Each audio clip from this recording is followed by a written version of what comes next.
जय हिंद फ्रेंड्स, मैं मुकेश सिंह आज फिर से आप सभी का स्वागत करता हूं अपने यूट्यूब चैनल के स्पंकी स्पोकन इंग्लिश क्लासेस में।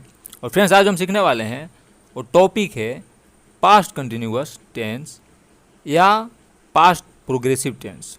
इसे दो नामों से जाना जाता है, पास्ट कंटिन्यूअस बोल सकते हैं, पास्ट प्रोग्रेसिव बोल सकते हैं। अब जब इसके पहचान की बात आती है तो क्योंकि ये पास्ट टेंस के द्वितीय सपुत्र हैं तो इसमें था थी आएगा ही आएगा। जब इनके पर्सनल पहचान की बात की जाए तो वो होगी जिस हिंदी सेंटेंस के अंत में रहा था, रही थी, रहे थे इत्यादि आए। यानी जब सेंस की बात की जाए तो बीते हुए समय में यानी पास्ट टाइम में जबकि ये बात हो रही है उस समय कोई क्रिया जारी थी यानी चल रही थी या कोई एक्शन कंटिन्यू था, यह उसे दर्शाता है।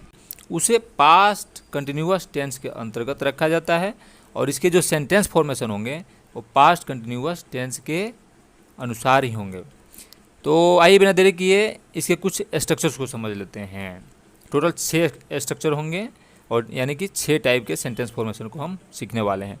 तो जब पॉजिटिव सेंटेंस फॉर्मेशन की बात आएगी तो उसका स्ट्रक्चर होगा सबसे पहले सब्जेक्ट, उसके बाद वाज या वर में से कोई एक, प्लस वर्ब का फोर्थ फॉर्म यानी कि वर्ब के बेस फॉर्म में आईएनजी प्लस ऑब्जेक्ट या अदर वर्ड। अब यहाँ पे एक कन्फ्यूजन होता है कि कहाँ पे वाज और कहाँ पे वर। तो आइए पहले इसे समझ लेते हैं। तो इसका रूल होता है सिंगुलर नाउन या प्रोनाउन जैसे कि आई, ही, सी, इट या कोई सिंगुलर नेम उसके साथ वाज लग जाएगा, और प्लूरल नाउन या प्रोनाउन जैसे कि वी, यू, दे या किसी प्लूरल नेम के साथ वर लग जाएगा।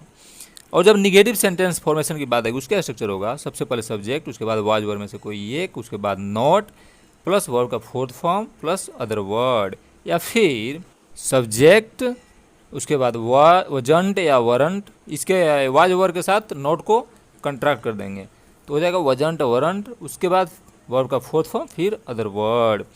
इसी प्रकार जब इंटरोगेटिव सेंटेंस फॉर्मेशन की बात आएगी यानी कि जब क्वेश्चनिंग करना होगा तो उसके लिए सबसे पहले ही स्टार्टिंग में ही वाज वर में से कोई एक लगा देंगे, उसके बाद सब्जेक्ट, उसके बाद वर्ब का फोर्थ फॉर्म, उसके बाद अदर वर्ड, फिर क्वेश्चन मार्क, लेकिन बोलने के टाइम क्वेश्चनिंग का एक्सप्रेशन। अब जब निगेटिव इंटरोगेटिव की बात करें तो उसका स्ट्रक्चर होगा सबसे पहले वाज वर में से कोई एक लग जाएगा, फिर सब्जेक्ट, फिर नॉट, फिर वर्ब का फोर्थ फॉर्म, उसके बाद अदर वर्ड, फिर क्वेश्चन मार्क, या फिर वाज वर के साथ ही नॉट को कंट्रैक्ट कर देंगे जैसे कि वजंट वरंट में से कोई एक प्लस सब्जेक्ट प्लस वर्ब का फोर्थ फॉर्म, उसके बाद अदर वर्ड, फिर क्वेश्चन मार्क, बोलने में क्वेश्चनिंग का एक्सप्रेशन। इसी प्रकार जब WH क्वेश्चन की बात की यानी डबल क्वेश्चनिंग की बात की जाए तो उसका स्ट्रक्चर होगा सबसे पहले WH फैमिली में से कोई एक वर्ड आएगा यानी WH वर्ड आ जाएगा, उसके बाद वाज वर में से कोई एक, फिर सब्जेक्ट, फिर वर्ब का फोर्थ फॉर्म, फिर अदर वर्ड, फिर क्वेश्चन मार्क। इसी प्रकार WH यानी कि डबल निगेटिव इंट्रोगेटिव की जब बात की जाए तो उसका स्ट्रक्चर होगा सबसे पहले WH वर्ड, उसके बाद वाज में से कोई एक plus subject plus not plus verb का फोर्थ फॉर्म, फिर अदर वर्ड, या फिर सबसे पहले WH उसके बाद वाज वर्ड के साथ ही नॉट को कंट्रैक्ट कर देंगे जैसे कि वजंट या वरंट, फिर सब्जेक्ट प्लस वर्ब का फोर्थ फॉर्म, फिर अदर वर्ड, फिर क्वेश्चन मार्क। अब ये तो रहा रूल रेगुलेशन का बात यानी कि मैथमेटिक्स के हिसाब से एक रूल हमने सीखा। अब इसे अच्छे से समझने के लिए हम एक एग्जाम्पल लेंगे जिसमें एक हिंदी सेंटेंस लेंगे और उस पर 6 टाइप के सेंटेंस फॉर्मेशन को करके उसे हम प्रैक्टिकली सीखेंगे। तो एक हिंदी सेंटेंस जैसे ले लें कि तुम बाजार जा रहे थे, तो इसे अंग्रेजी में बोलेंगे you were going to market. और इसी प्रकार निगेटिव बोलना हो तुम बाजार नहीं जा रहे थे तो उसे अंग्रेजी में बोलेंगे you weren't going to market, या you were not going to market.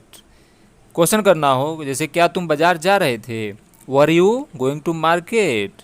इस प्रकार से निगेटिव इंट्रोगेटिव की बात हो क्या तुम बाजार नहीं जा रहे थे तो उससे बोलेंगे were you not going to market, या फिर weren't you going to market. इसी प्रकार से अगर WH यानी डबल क्वेश्चन की बात की जाए कि तुम बाजार क्यों जा रहे थे तो इसे अंग्रेजी में बोलेंगे why were you going to market. और डबल निगेटिव की बात हो कि तुम बाजार क्यों नहीं जा रहे थे तो इसे अंग्रेजी में बोलेंगे why were you not going to market, या फिर why weren't you going to market.